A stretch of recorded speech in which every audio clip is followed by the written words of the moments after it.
आज हम सभी लोग यहाँ पे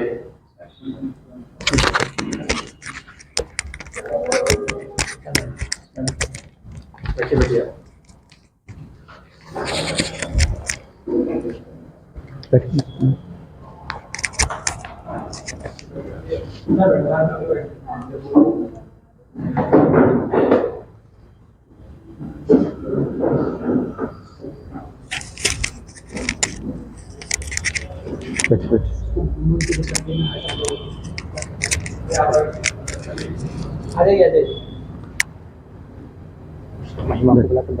महिमा और LLB थर्ड ईयर स्टूडेंट को बुलाना चाहेंगे कि सर लोग का बैच पहना के अभिवादन करें प्लीज। एक लोग आ जाइए। एक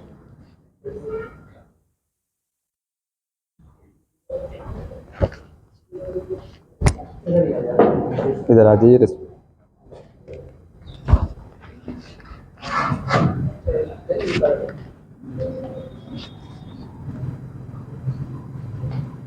सर का रिस्पेक्टेड।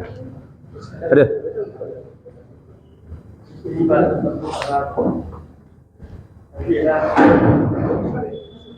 आप लोग तालियों से अभिवादन करिएगा सर प्रिंसिपल सर का।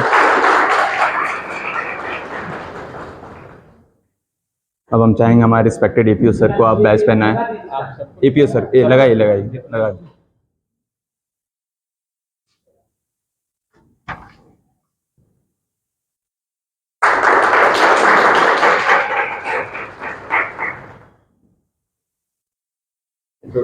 HOD सर को।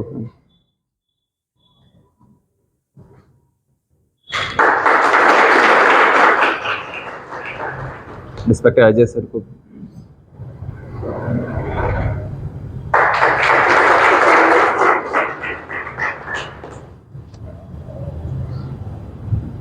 रिस्पेक्टेड राधिका मैम को।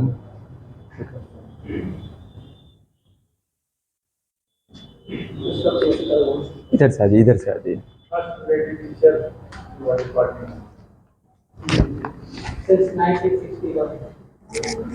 जोरदार तालियों से मैम का स्वागत।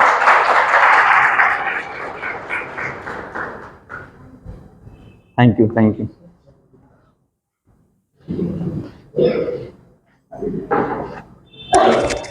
सबसे पहले मैं आप लोगों को सर के बारे में बता देता हूं जो हमारे आज के गेस्ट हैं। Respected Santosh Kumar Yadav sir APO।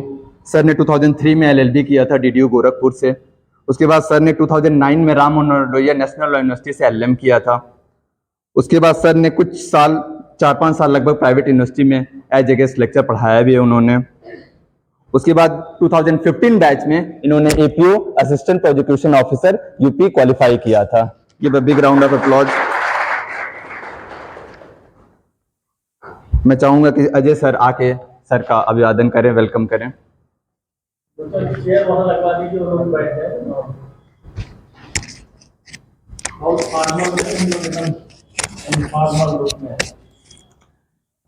प्रिय छात्रों, आज का दिन बेहद ही हर्ष का है क्योंकि 24 अप्रैल आज के दिन से हम लोग जो है एक रेमेडियल क्लासेस का संचालन करेंगे जो कमज़ोर छात्रों के लिए बेहद ही अच्छा होगा। और इस कार्यक्रम के लिए मैं विशेष रूप से आभार व्यक्त करना चाहता हूं आदरणीय प्रिंसिपल सर SK राय सर का, जिससे मैं एक बार इस प्रस्ताव को रखा, उन्होंने तुरंत स्वीकार कर लिया और आगामी आने वाले समय में भी हर चीज़ों को जो भी आवश्यक है आप लोगों के पढ़ाई को बेहतर करने के लिए उसका इन्होंने वादा भी किया है। उसके बाद मैं श्री LC साहू का भी अभिवादन करना चाहता हूं जो इस मेरे प्रस्ताव से सहमत थे और ये भी हमेशा आगे बढ़ करके सहयोग करने के लिए तैयार हैं। इस कार्यक्रम में उपस्थित आदरणीय श्री संतोष कुमार राय सर का मैं विशेष धन्यवाद देना चाहता हूं क्योंकि ये अपने कीमती समय से निकाल करके आज आए हैं, आप लोगों के बीच में उपस्थित हैं और सभी लोगों को शिक्षा जगत से जुड़े हुए, खासतौर पर लॉ से जुड़े हुए चीज़ों को ये बताएंगे। और इनका वादा भी है कि आगामी समय में जब भी इनको क्लासेस लगाया जाएगा यह आकर के क्लासेस भी आप लोगों को लेंगे और प्रक्रिया से संबंधित चीज़ें आपसे शेयर करेंगे। सर का बहुत लंबा संघर्ष रहा है। इन्होंने 2003 में गोरखपुर विश्वविद्यालय से LLB किया, उसके बाद जा करके इलाहाबाद में प्रिपरेशन किए और कई इंटरव्यू भी इन्होंने दिया है। 2015 बैच में इन्होंने सहायक अभियोजनाधिकारी के रूप में चयनित होकर के एक आज इस समय झांसी में चयनित हैं। सबसे खास बात है कि सर का इतना बड़ा संघर्ष है, सर विवाहित होते हुए भी अपनी प्रिपरेशन की चीज़ को नहीं छोड़े और आज यहाँ तक पहुँचे हैं। इसलिए इस ज़िंदगी में आप लोगों के सामने कोई भी बाधाएं खड़ी हो, उसे घबराना नहीं है। और इसी को ध्यान में रखते हुए हम लोगों ने department of law Facebook page भी बनाया गया है और इसमें रिकॉर्डिंग भी हो रहा है। और ये कोशिश रहेगा कि जो भी हम लोग क्लासेस लेंगे यहाँ पे उसको रिकॉर्ड किया जाए और आप सभी लोगों को ऑनलाइन पहुँचाया जाए, क्योंकि यहाँ बहुत सारे बच्चे ऐसे हैं जो पढ़ते तो हैं लेकिन किसी कारणवश कोई काम भी करते हैं, गरीबीवश वो आ नहीं पाते हैं, उनके लिए काफ़ी मददगार साबित होगा। और भी ऐसे विद्यार्थी हैं जिनका लेक्चर छूट जाता है, उनके लिए भी सहयोगी होगा।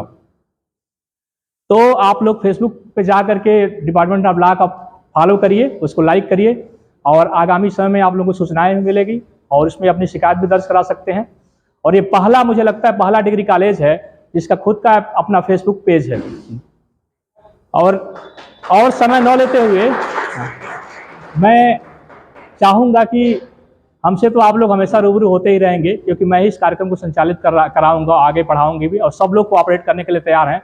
हमारे पास एक बेहतरीन फैकल्टी है, आदित्य सर जो बनारस हिंदू विश्वविद्यालय से LLB किए हैं और इलाहाबाद यूनिवर्सिटी से उन्होंने LLM किया। और SRM बहुत बेहतरीन यूनिवर्सिटी है जहाँ क्लैट के माध्यम से प्रवेश लिया था, वहाँ भी पढ़ा चुके हैं। और संजीव शेखर सर भी एक बेहतरीन फैकल्टी, उनके वो भी मात्र 26 साल की अवस्था में उन्होंने इस परीक्षा को पास किया है और लगातार कई इंटरव्यू दे रहे हैं। उनके भी क्लासेज आपको पढ़ने के लिए मिलेंगे। हमारे बीच श्रीमती राधिका सिंह जी भी हैं, इन्होंने NLU यूनिवर्सिटी से इनका PhD चल रहा है, एक बेहतरीन स्टाफ है, ये भी आप लोगों को मदद करेंगी। साथ ही साथ हमारे साथ विनय कटियार सर हैं जो LLM कक्षाओं का संचालन करते हैं, ये भी तैयार है रिमिटेड क्लासेज लेने के लिए। अजीत गुप्ता सर हैं, उनका भी बनारस हिंदू विश्वविद्यालय से रिसर्च चल रहा है, वो भी एक बेहतरीन स्टाफ है, एक टीचर हैं। सारे लोगों का आप लोगों को एक साथ जो है पढ़ने को मौका मिलेगा। तो मैं और अधिक समय न लेते हुए मैं चाहूँगा कि सर से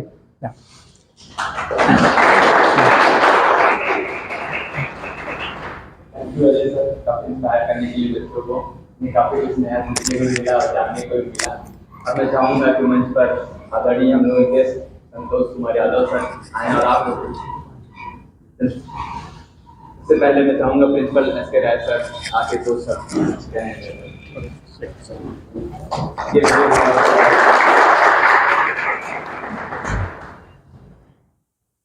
धन्यवाद। आज के हमारे इस रेमेडियल क्लास के मुख्य अतिथि, मुख्य वक्ता और विभिन्न संघर्षों से बढ़ते हुए एक बहुत ही अच्छे पद पर आप लोगों के बीच में उपस्थित हैं। APO के पद पर हमारे संतोष कुमार यादव जी, विधि विभाग के विभागाध्यक्ष डॉक्टर LC साहू सर, सभी नवागंतुक और विभिन्न प्रदेश ही नहीं हम कह सकते हैं, देश के विभिन्न विश्वविद्यालयों से जो विश्वविद्यालय एक नया कीर्तिमान स्थापित किए हैं, उनसे अपनी शिक्षा ग्रहण करके और बहुत ही कठिन परीक्षा उत्तीर्ण करके आपके बीच आए हैं हमारे सारे नए शिक्षक साथी और प्रिय विद्यार्थियों। क्योंकि हम सबका मिलजुल करके एक सामूहिक दायित्व है कि हम इस महाविद्यालय को, इस विधि विभाग को एक नई ऊंचाई देने का काम करें। किसी भी सकारात्मक कार्य में थोड़ी बहुत बाधाएं होती हैं, समस्याएं भी आती हैं। हो सकता है कि हमारे जो शिक्षक साथी आए हुए हैं, जहां से पढ़ करके आए हैं, उस तरह की व्यवस्था इस महाविद्यालय में न हो। मैं भी जब आया था तो मुझे भी लग रहा था कि कहां से हम आ गए। कारण है कि उस विश्वविद्यालयों का इंफ्रास्ट्रक्चर, उस विश्वविद्यालयों की फैकल्टी और उस विश्वविद्यालय की व्यवस्था अलग होती है। लेकिन थोड़ा सा हम जहां हैं वहां की व्यवस्था उस उच्च कोटि की नहीं है, लेकिन अब हम गर्व के साथ कह सकते हैं कि अब हमारे महाविद्यालय की लॉ फैकल्टी किसी विश्वविद्यालय की फैकल्टी से कहीं भी कम नहीं है। क्योंकि आप देख रहे हैं national law university, Banaras Hindu university,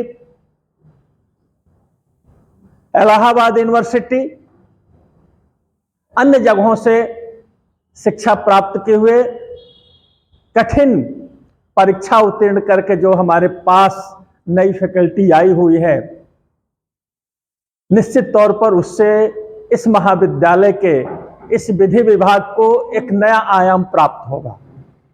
लेकिन मैं बार बार पहले भी कहता था और आज भी उस बात को दोहरा रहा हूं कि लेना किसका काम है? आपका काम है। अगर आपके मन में इच्छा नहीं होगी लेने की तो हम कुछ भी नहीं दे पाएंगे। जिसको लेना होता है वो तमाम कठिनाइयां भी सहता है। कोई जरूरी नहीं कि बहुत सारे बच्चे नहीं आ रहे हैं, नहीं आए, आप उनको भी प्रेरित करें को आए, क्योंकि कंपटीशन बहुत टफ है। आप भी जान रहे हैं कि एक छोटे से एडमिशन आप लोगों ने भी जब लिया होगा तो जब बीकेडी कॉलेज में एडमिशन के लिए ऐसी स्थिति है, आप सोच लीजिए, हम इसको खराब नहीं कह रहे हैं, लेकिन उस मापदंडों के आधार पर हम कह रहे हैं, तो वहां एडमिशन लेना, आज वही सर से चर्चा हो रही थी कि निश्चित तौर पर जो क्लैट है, क्लैट में जो माइंड जा रहा है, जो लॉ पढ़ने जा रहा है, बच्चा जा रहा है, वो बहुत अच्छा है। वहां थोड़ा सा भी गाइडेंस दे करके हम उस बच्चे को अच्छा कर सकते हैं, लेकिन आप भी उससे कहीं खराब नहीं है। बस आवश्यकता इस बात की है कि हम कितना हमारे अंदर वह भावना है। यहां के भी बच्चे कंपटीशन निकालते हैं कि नहीं निकालते हैं, पढ़ने में बहुत अच्छे, आपको लग रहा होगा कि ये तो सामान्य बच्चा है, लेकिन उसकी अपनी एक जिद, उसकी अपनी एक क्षमता, उसका अपना एक संकल्प उसको बार बार प्रेरित करता था कि हमें कुछ करना है। और हम आप क्या सोचते हैं? नहीं, कुछ नहीं। आप क्लास में भी हम आते हैं तो क्लास में भी अपने को थोड़ा सा खाली करके रखना पड़ेगा कि नहीं रखना पड़ेगा? अगर हम इस मटके को भरे रखेंगे तो उसमें कोई पानी डाल सकता है? आपके अंदर भाव होगा कि हम तो जो सर पढ़ा रहे हैं हमारे ही उम्र के हैं, इनसे तो मैं ज्यादा जानता हूं। और आप क्वेश्चन पूछें किस चीज के लिए? सर के नॉलेज को टेस्ट करने के लिए। सर का नॉलेज तो टेस्ट हो चुका है कि नहीं हो चुका है? वो सर का नॉलेज तो सरकार टेस्ट करके भेज चुकी है। अब आपको अपना नॉलेज टेस्ट करना है, आपको अपने ज्ञान में वृद्धि करनी है। तो मैं आज के इस अवसर पर पुनः एक बार अपने बीच में उपस्थित संतोष यादव जी का महाविद्यालय परिवार की ओर से, अपने विद्यार्थियों की ओर से बहुत बहुत स्वागत करते हुए हम आशा करेंगे कि आगामी क्लास में और नए नए लोग को हमारी फैकल्टी जोड़े, थाने से लोगों को बुलाए, कि जो व्यवहारिक प्रक्रिया है क्लासरूम टीचिंग के साथ साथ जब तक हम प्रैक्टिकल अप्रोच नहीं रखेंगे तब तक हमारा ज्ञान अधूरा होगा। और आशा करते हैं कि हम सब मिलकर के जो थोड़ी बहुत समस्याएं हैं, हम चाहेंगे कि इस सत्र में एक स्मार्ट क्लास भी लॉ डिपार्टमेंट में बन जाए। और आपकी फैकल्टी से आज इसी हम क्लास में कहते हैं कि आप अपना कोई भी एक प्रोजेक्ट बना लीजिए, और ताकि जुलाई आते आते हम लोग स्मार्ट क्लास में भी पढ़ाना शुरू कर दें। एक बार बहुत बहुत धन्यवाद। Thank you sir, thank you so much. Sir ने काफी इंस्पायर किया और सबसे अच्छी चीज स्मार्ट क्लासेस के लिए आप लोगों को एक नया भाग मिला है। और सर एक चीज और बताइए कि आप कहीं भी किसी भी इंस्टीट्यूट का माहौल सिर्फ दो लोगों से बनता है, एक स्टूडेंट और एक टीचर। जब दोनों के कोऑपरेशन से वाकई वो कॉलेज या इंस्टीट्यूशन बहुत अच्छा हो सकता है। तो कहीं ना कहीं आप लोग भी डिपेंड करता है कि आप लोग उसको कहाँ तक ले जा रहे हैं, कितनी ऊंचाइयों तक ले जा रहे हैं। आप इतना एफर्ट करिए, बाकी हम लोग कोऑपरेट करेंगे और जो भी सीखना होगा आप उसको सीख सकते हैं। हम चाहेंगे सर से बुलवा हम चाहेंगे हमारे रिस्पेक्टेड गेस्ट संतोष कुमार यादव सर आए और हमारे बीच में दो मिनट रहते हैं। Thank you sir. सबसे पहले तो मैं आप लोगों को बधाई देना चाहता हूं कि आप लोगों ने इस गरिमामय कैरियर को चुना है। सामान्य धारणा ये होती है कि कुछ नहीं हो रहा है, चलो एलएलबी कर लेते हैं।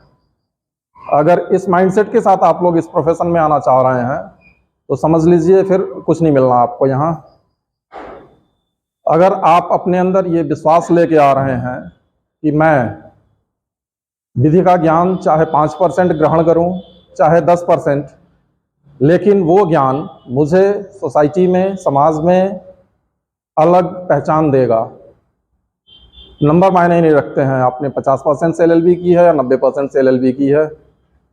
आपके अंदर ज्ञान कितना आया, उस ज्ञान ने आपको आत्मविश्वास कितना दिया, ये चीज़ें आपको अलग स्टैंड देती हैं।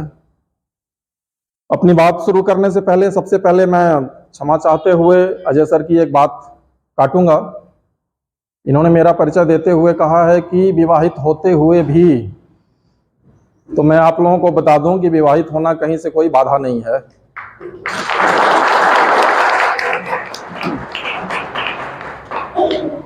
जैसे परिवार में सभी सदस्य एक दूसरे को कोऑपरेट करते हैं, समाज में आप लोग एक दूसरे को, पड़ोसी के साथ कोऑपरेट करते हैं, पति पत्नी भी एक दूसरे को कोऑपरेट प्रमोट करते हुए आगे बढ़ते हैं।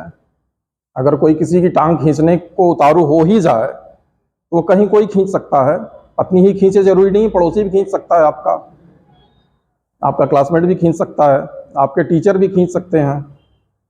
तो इस चीज़ को दिमाग से निकाल दीजिए कि विवाहित होना कोई बाधा है, उसके बाद आगे बढ़ना कोई बहुत बड़ी उपलब्धि है, ऐसा कुछ नहीं है। तो मैं सबसे पहले इस कॉलेज परिवार को बधाई दे रहा हूं कि आप लोगों के लिए अलग से कुछ सोचा, रूटीन से हटके कुछ सोचा। क्लासेस हर जगह चलती हैं, 10 से 5 का एक टाइम टेबल फिक्स होता है हर यूनिवर्सिटी का, हर कॉलेज का। लेकिन अगर आपके गुरुजन आपके लिए अतिरिक्त समय दे रहे हैं, अतिरिक्त व्यवस्था कर रहे हैं, तो मेरे ख्याल से ये एक अलग डेडिकेशन है आप लोगों के लिए उनका, जिसके लिए वो सब लोग बधाई के पात्र हैं। दूसरी बात मेरी, मुझसे आप लोग जो जैसी भी सहयोग की उम्मीद करते हैं, कभी भी मैं 10 से 5 छोड़ के, क्योंकि हमारी रोजी रोटी वहाँ से चलती है और जो राजकीय दायित्व होता है उसके प्रति आपको ज़्यादा समर्पित होना चाहिए। ये आप लोगों के लिए भी मेरी सीख है। कभी भी किसी भी सेवा में जाएं आप, उसके प्रति ईमानदार रहें, क्योंकि वो ईमानदारी ही आपको बचाएगी। ये पूरी सिस्टम जो है, आप सुबह से लेकर शाम तक किसी भी डिपार्टमेंट में चले जाइए, सरकार की इमेज क्या है, सरकारी कर्मचारियों और अधिकारियों की इमेज क्या है, ये मैं अलग से नहीं कुछ बताऊंगा। आप सब लोग के मन में एक वो है, इमेज बनी हुई है। और जो भी नया आता है इस सिस्टम में, उसको भी हर आदमी कोशिश करता है कि हमारे जैसा ही बन जाए, अदरवाइज ये खुराफात करेगा, अलग रास्ता चूज करेगा अगर, तो हमारे लिए परेशानी खड़ी करेगा। तो अगर धारा से विपरीत बहने की हिम्मत है तभी सरकारी सेवा चुनिएगा आप लोग। बहुत संघर्ष है, लेकिन जीवन के हर क्षेत्र में संघर्ष है। कहीं ऐसा कुछ नहीं है जो बहुत आसानी से मिल जाए आपको। तो मैं आप लोगों के लिए सिर्फ इतना ही कहना चाहूँगा कि जब भी आप चाहें, जिस तरीके की हेल्प चाहें, आप दिशा निर्देश चाहें, प्रक्रियागत विधि अलग होती है। किताबों में जो कानून आप पढ़ते हैं वो अलग होता है, कोर्ट में जो इम्प्लीमेंट होता है वो अलग होता है। तो हम लोग का सौभाग्य है कि दिन भर वही काम करते हैं जो आप लोग किताबों में पढ़ रहे हैं। पढ़ने पे जो चीज़ें नहीं समझ में आती हैं वो करने पे खुद समझ में आ जाती हैं। कोई भी ऐसी प्रोसीजरल चीज़ आपको न समझ में आए तो उसके लिए मैं हूँ, हमेशा आप लोगों के लिए उपलब्ध रहूँगा। और सर लोगों का जैसा भी आदेश रहेगा, सर तो मेरे गुरुतुल्य हैं, आपके भी गुरु हैं, मेरे भी गुरु हैं, तो जो भी सर का आदेश होगा उसके हिसाब से मैं सदैव आप लोगों के लिए उपस्थित रहूँगा। बस इतनी सी बात के साथ मैं अपनी बात खत्म कर रहा हूँ। आप सभी लोगों को धन्यवाद।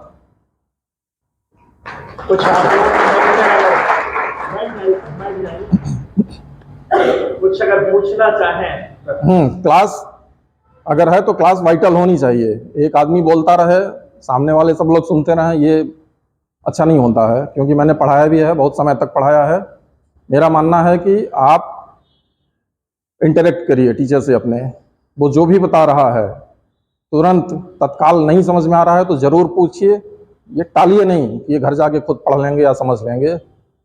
वो भी एक सेकेंडरी चीज़ है, लेकिन प्राइमरी चीज़ यही होती है कि आप अपने क्वेरीज तुरंत रेज करिए। हाँ बताइए।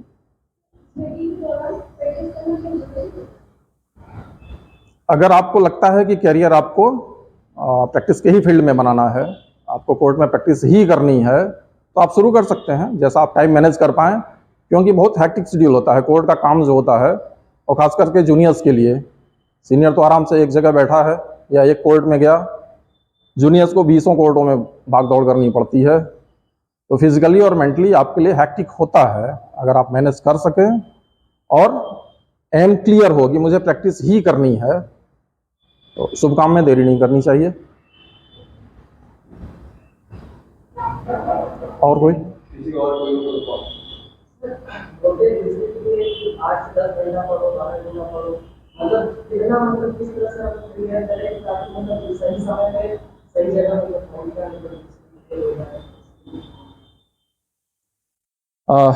ऊपर वाले ने सबको जैसे इंजन की क्षमता होती है ना, 100 सीसी का इंजन है, वैसे ही ह्यूमन बीइंग्स की क्रैनियल कैपेसिटी होती है 1450 सीसी सारे इंसानों की होती है। और 24 घंटे ही सबके पास होते हैं। उसी में कोई मार्क जुकरबर्ग बन जाता है, उसी में कोई कुछ नहीं कर पाता है। 25वां घंटा किसी के पास नहीं है। तो मैक्सिमम आप कितना यूटिलाइज कर सकते हैं अपनी पोटेंशियल को, अपनी एबिलिटीज़ को, कितना फोकस कर सकते हैं आप अपने आप को, कितना चैनलाइज कर सकते हैं आप अपनी एनर्जी को, उस पर डिपेंड करता है। आप 2 घंटे भी पढ़ के अगर ग्रेस्प कर ले रहे हैं एक लेसन पूरा, हो सकता है कोई आदमी उसी को आधे घंटे में कर ले रहा हो सकता है कोई दिन भर पढ़ के उसी चीज़ को ना समझ पा रहा हो।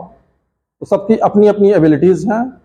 किसको कितना स्ट्रांग कंपटीशन देना है अपने अपोनेंट को, अपने विरोधी को, अपने सिलेक्शन के प्रति कोई कितना ज़्यादा डेडिकेटेड है, ये डिपेंड करता है कि वो कितना अपनी एनर्जी को चैनलाइज करके यूटिलाइज कर रहा है।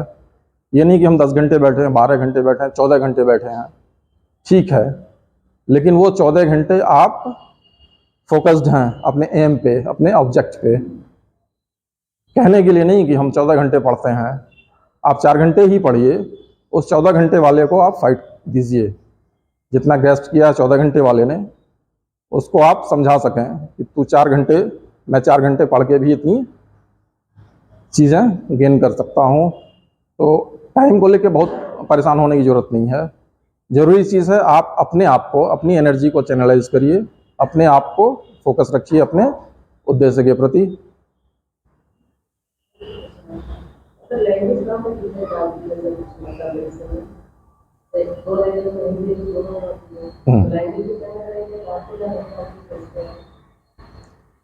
लोअर कोर्ट की प्रैक्टिस के लिए लैंग्वेज उतना मायने नहीं रखती है, लेकिन फिर भी मैं कहूँगा इस प्रोफेशन में इंग्लिश का इम्पोर्टेंस है, उससे आप इनकार नहीं कर सकते हैं। अगर आप बहुत अच्छे हैं, फ्लुएंट इंग्लिश आपकी है, तो आपके लिए एक अलग स्कोप ही है कॉर्पोरेट लायरिंग। कॉम्पिटिटिव एग्जाम्स में ही अगर जाना है आपको तो PCSJ में 100 नंबर का इंग्लिश का पेपर होता है, लेकिन उसके उलट APO का एग्ज़ाम आप देते हैं तो 100 नंबर का हिंदी का पेपर होता है उसमें। तो भाषाएं बराबर हैं, दोनों का महत्व है। कोई किसी से कम नहीं है। और कभी ये भी नहीं सोचना चाहिए कि ये पद बड़ा है या वो पद बड़ा है। नॉलेज आपका बड़ा है, ज्ञान आपके पास है, आप किसी भी पद पे हैं, आपकी बात आपसे बड़ा भी सुनेगा।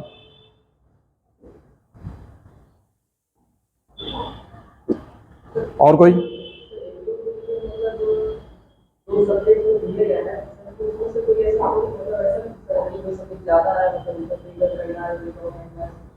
एपीओ के लिए बहुत ही लिमिटेड वो है।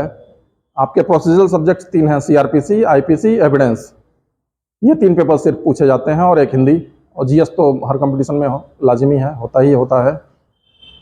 पीसीएसजे के लिए आपको कम से कम 25-28 पेपर्स पढ़ने पड़ते हैं। तो ये एक थोड़ा सा आपके लिए वो है कि अगर आप छोटी रेस का घोड़ा बनना चाहते हैं तो ये 3 पेपर 4 पेपर पढ़ के एपीओ एग्ज़ाम क्वालिफाई कर सकते हैं। लेकिन अगर आप मजिस्ट्रेट बनना चाहते हैं या एलएलएम करके आप टीचिंग प्रोफेशन में जाना चाहते हैं तो आपको एक वाइड स्कोप रखना पड़ेगा कि सारी चीज़ें आपको कवर करनी है, पढ़नी है, जाननी है।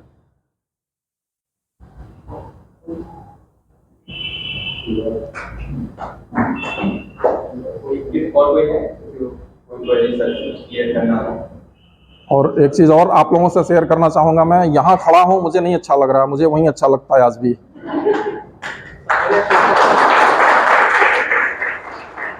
जैसे जो इंटरव्यू होता है तो आपका मतलब नहीं इंटरव्यू में क्या है, हॉबीज कोई इंपॉर्टेंट क्वेश्चन होता है? बिल्कुल होता है। मतलब कैसे आप हॉबीज क्या डिसाइड करें?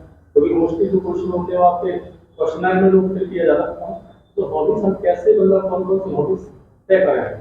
क्योंकि मोस्टली लोग ज़्यादा हॉबीज बना लेते हैं तो क्वेश्चन होते ज़्यादा एराइज हो जाते हैं। क्योंकि जब ज़्यादा हॉबीज बनाओगे तो क्वेश्चन डेफिनेटली प्राइस ज़्यादा होगा। ये इसीलिए कॉम्पिटिटिव एग्जाम्स को 3 स्टेप में रखा गया है, प्री, मेन, इंटरव्यू। प्री और मेन में आपके नॉलेज की टेस्ट होती है, ज्ञान की टेस्ट होती है।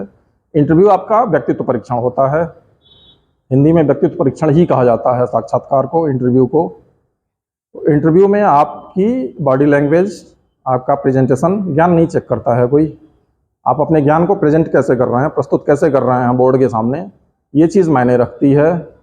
तो ये आपकी स्किल है कि आप सामने वाले को अपने बारे में कितना बताना चाहते हैं, कितना नहीं बताना चाहते हैं, या अगला सिर्फ उतना ही आपसे पूछे जितना आप बताना चाहते हैं। ये आपकी स्किल है कि बोर्ड को आप अपने उसमें उलझाए रहिए। बोर्ड अब अगर आपको उलझाना शुरू कर दिया, वहाँ साइकोलॉजिस्ट भी बैठते हैं, सब्जेक्ट एक्सपर्ट भी बैठते हैं, तो उनसे उलझिए नहीं, उनको उलझाए रहिए अपने में। जैसे मान लीजिए आपने लिख दिया क्रिकेट, मेरी हॉबी क्रिकेट है। अब पूछ लिया उसने सिली पॉइंट क्या होता है, नहीं पता आपको सिली पॉइंट क्या होता है, तो वहीं आपका इंटरव्यू चौपट। क्योंकि आपने खुद कहा मेरी हॉबी क्रिकेट, तो क्रिकेट के बारे में एटलीस्ट इतना जानिए जो एक कॉमन मैन जानता है, उससे थोड़ा सा ज़्यादा जानिए। तो ये आपके ऊपर डिपेंड करता है कि आप अपनी हॉबी या अपनी पर्सनालिटी कैसे उनके सामने प्रेजेंट करते हैं और कैसे उनको इम्प्रेस करते हैं। जैसे पहले से ही अगर किसी सर्विस में हैं तो उसके बारे में आप प्रिपेयर रहिए, उसके बारे में सवाल आपसे पूछे जा सकते हैं। फ्रेशर हैं तो आपके कॉलेज लाइफ, आपके सब्जेक्ट, आपकी हॉबीज़, यही सारी चीज़ें पूछी जाएंगी आपसे। Thank you. और कोई?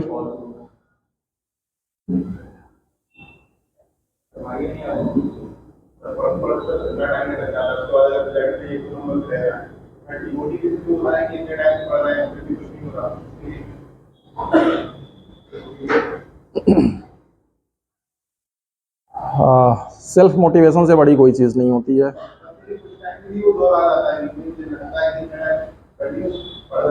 उस समय आप अपनी एनर्जी उस दौर को बाईपास करने में ही लगाइए।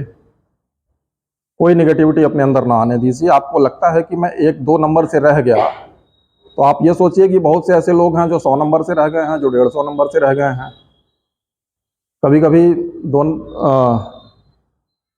2 रन या 4 रन पे केएल राहुल आउट हो जाते हैं, तो मीम बनते हैं कि 98 रन से शतक बनाने से चूक गया आज। तो फेज आता है, सबके जीवन में आता है, और उससे लड़ना ही आपको निखारता है और आगे बढ़ने के लिए और मजबूत बनाता है। अगर आप उस फेज में उलझ गए अपने आप को डिमोरलाइज कर लिया तो आगे बढ़ना थोड़ा मुश्किल हो जाता है। लेकिन उस फेज़ को आपने चैलेंज के रूप में लिया कि ठीक है, ये पॉजिटिव रूप में लीजिए ना कि 1-2 नंबर से ही तो रुका हूँ मैं, अगली बारी जो आएगी वो मेरी होगी। ये 1-2 नंबर का जो मेरा, और एक चीज़ और बता दूँ, एक थ्रेशोल्ड पॉइंट होता है, फिजिक्स में आप लोगों ने पढ़ा होगा अगर साइंस बैकग्राउंड के होंगे तो। वहाँ पर जब आप पहुँच जाते हैं ना, पहले उससे 1 नंबर से पीछे हों, 2 नंबर से पीछे हों या 10 नंबर से पीछे हों, जब थ्रेशोल्ड पॉइंट आपका निकलता है तो आप उत्तराखंड भी क्लियर कर लेते हैं, यूपी भी क्लियर कर लेते हैं, एमपी भी क्लियर करते हैं, बिहार भी क्लियर करते हैं। फिर आपको सोचना होता है कि किस स्टेट की जॉब मैं स्वीकार करूं। तो आप अपनी एनर्जी चैनलाइज करके वहां तक पहुंचाइए कि थ्रेशोल्ड पॉइंट कैसे ब्रेक करना है मुझे। फिर नौकरी आपके पीछे भागेगी। आपको चूज करना है कि किस स्टेट की जॉब ज्वाइन करूं मैं, और उसका सबसे बेहतर तरीका है कि हमेशा पॉजिटिव रहिए। आप फेल हुए, 1 बार हुए, 2 बार हुए, 4 बार हुए, कोई मतलब नहीं। आपका एम सिर्फ ये होना चाहिए कि ये फेल्योर्स मेरी सीढ़ियां हैं। सिर्फ मुझे ये देखना है कि कमी कहाँ रह गई थी मेरे अंदर जिसकी वजह से मैं ये 1-2 नंबर से चूक रहा हूँ। उन कमियों पे काम करिए, उन कमियों को दूर करिए। और सबसे इम्पोर्टेंट चीज़, संगति। आप कैसे लोगों के साथ हैं। नकारात्मक लोग, चाहे आपके मित्र हों चाहे रिश्तेदार हों, कभी उन्हें समय मत दीजिएगा। उससे बेहतर है अकेले रहिए, मेडिटेशन करिए, योगा करिए, अपनी किताबों से दोस्ती करिए। किताबों से अच्छी मित्र नहीं होती हैं कोई भी, किसी के लिए भी, चाहे टीचर हों चाहे हम लोग भी हों। इस प्रोफेशन में अब आके मुझे ये लगता है, लगता नहीं है रियलिटी यही है कि जितनी पढ़ाई अब कर रहे हैं हम लोग, अगर उतनी पढ़ाई एलएलबी के दौरान कर लिए होते तो शायद 22-23 साल में हम भी मजिस्ट्रेट बन गए होते। तो ये प्रोफेशन आपको आजीवन पढ़ने के लिए स्कोप देता है, क्योंकि बिना पढ़े आप, बिना अपडेट हुए आप यहाँ सर्वाइव नहीं कर सकते हैं। ठीक है, और कोई सवाल किसी का?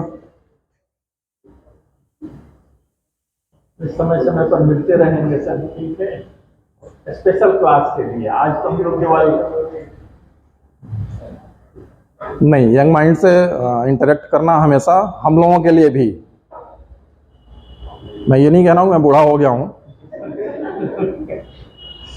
फिर भी 20, 21, 22 की जो एज होती है वो काफ़ी एनर्जेटिक होती है मेंटली और फिजिकली। तो उससे इंटरेक्ट करने में हम लोगों को भी अपना लेवल मेंटेन करना होता है।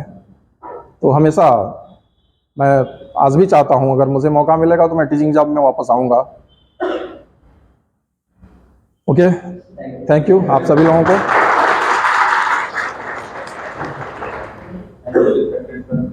सर ने काफी इंस्पायर किया, मोटिवेट किया। सबसे बड़ी बात प्रैक्टिकल चीजों को बहुत बताया कि क्या आप कर सकते हैं, आगे कैसे करना चाहिए। सर ने 2 चीजें आप लोग गौर करिएगा। सबसे पहली कि टाइम ड्यूरेशन मैटर नहीं करता है, मैटर करता है आप हम टाइम में कितना ज्यादा दे पा रहे हैं, वो ज्यादा मैटर करता है। और एक चीज और सर ने बताई आप लोग को, नॉलेज की वैल्यू और रिस्पेक्ट जगह होती है। हम नहीं देती हो, नॉलेज हर जगह वैल्यूएबल होता है, रिस्पेक्टेबल होता है। इसी चीज किताबों में सबसे बढ़िया इन्वेस्टमेंट और सबसे अच्छा फ्रेंड आपके बुक्स होते हैं। ये चीज हमेशा आप ध्यान रखिएगा। Thank you sir. मैं चाहूँगा प्रिंसिपल, रिस्पेक्टेड प्रिंसिपल सर को रिक्वेस्ट करूँगा कि सर को मॉनिटर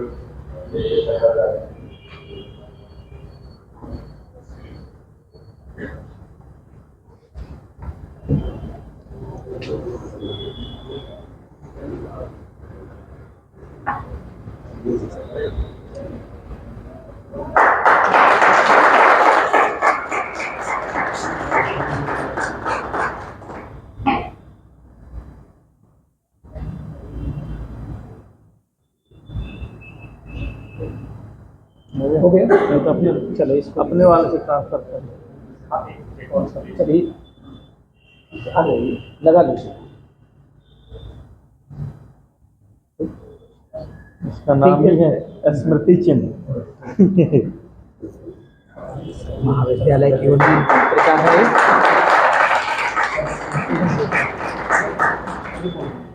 अरे हो जाएगा, ट्रांसफर हो जाएगा, परेशान।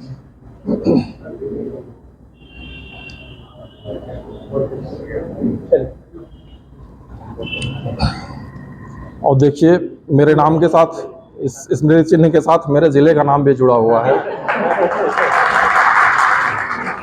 आप पूरे भारत में कहीं भी चले जाएं, किसी भी रेलवे स्टेशन के स्टॉल पे गीता प्रेस का, और एशिया की सबसे बड़ी रिलीजियस पब्लिकेशन हाउस है। पूरे एशिया में इससे बड़ी रिलीजियस पब्लिकेशन हाउस नहीं है।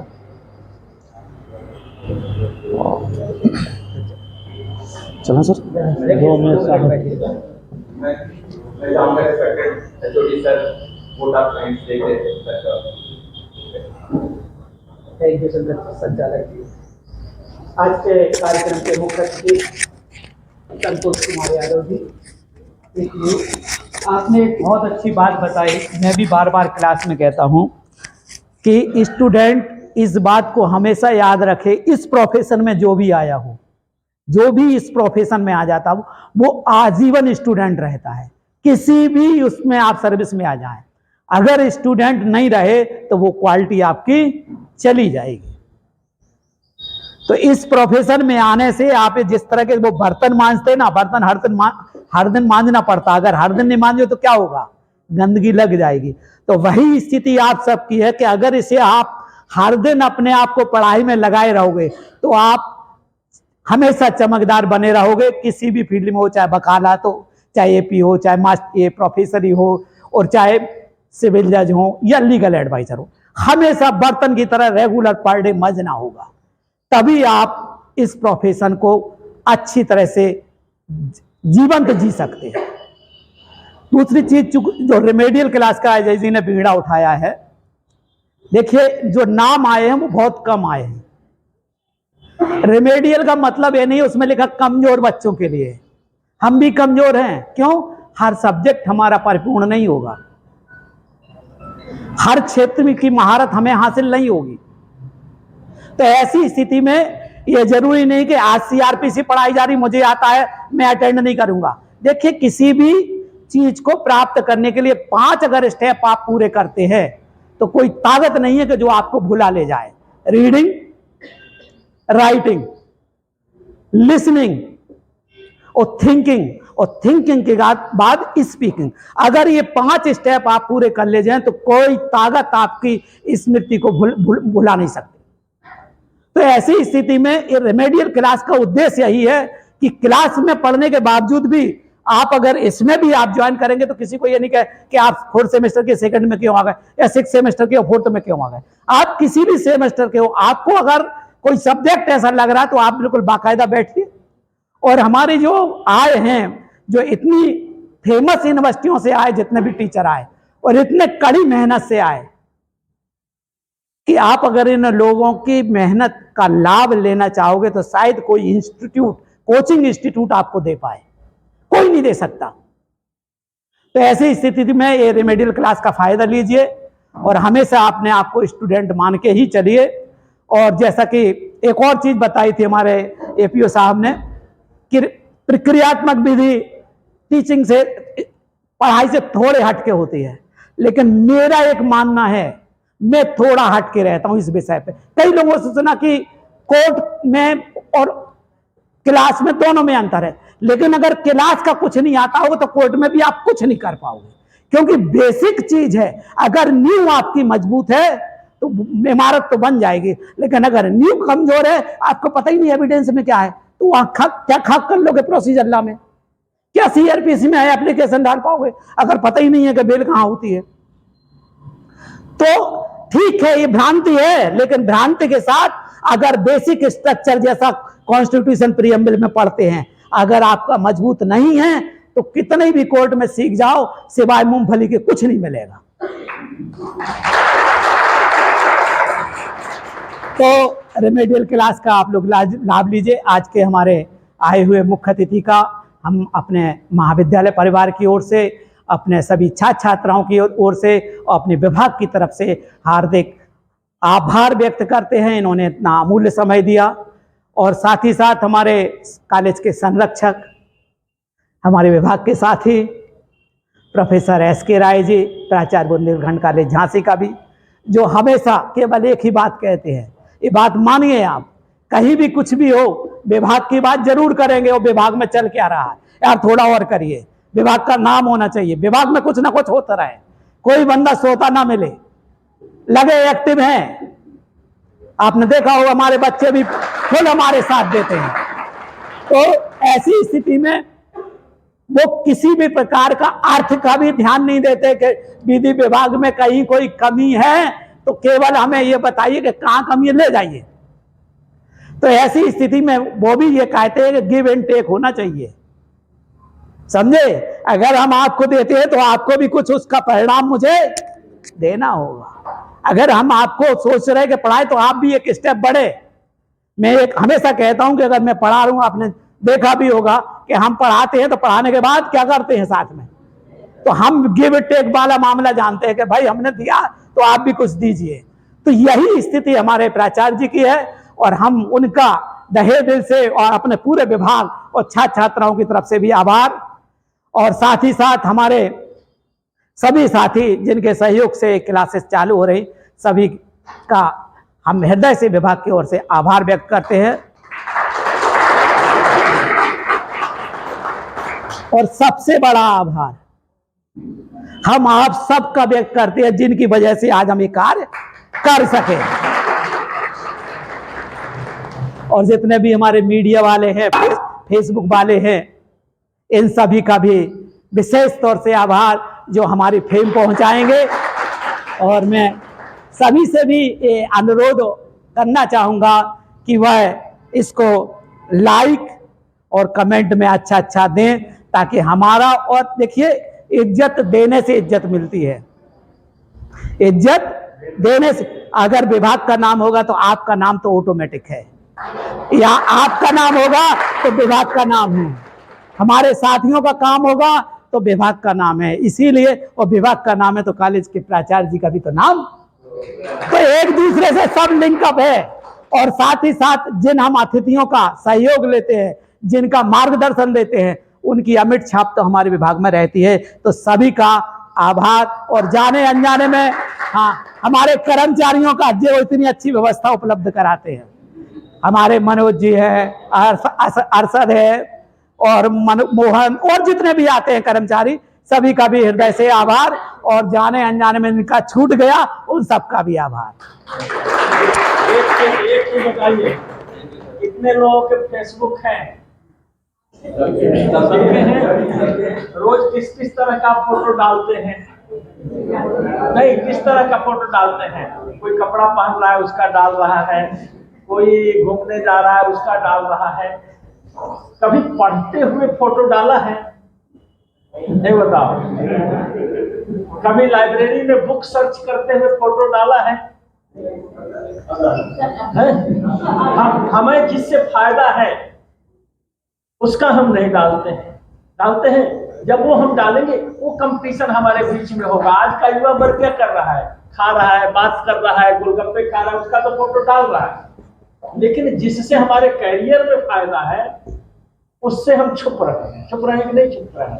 आप उसका प्रचार प्रसार करिए ना, जिससे अन्य लोग भी मोटिवेट हो। चलिए, थैंक यू सर।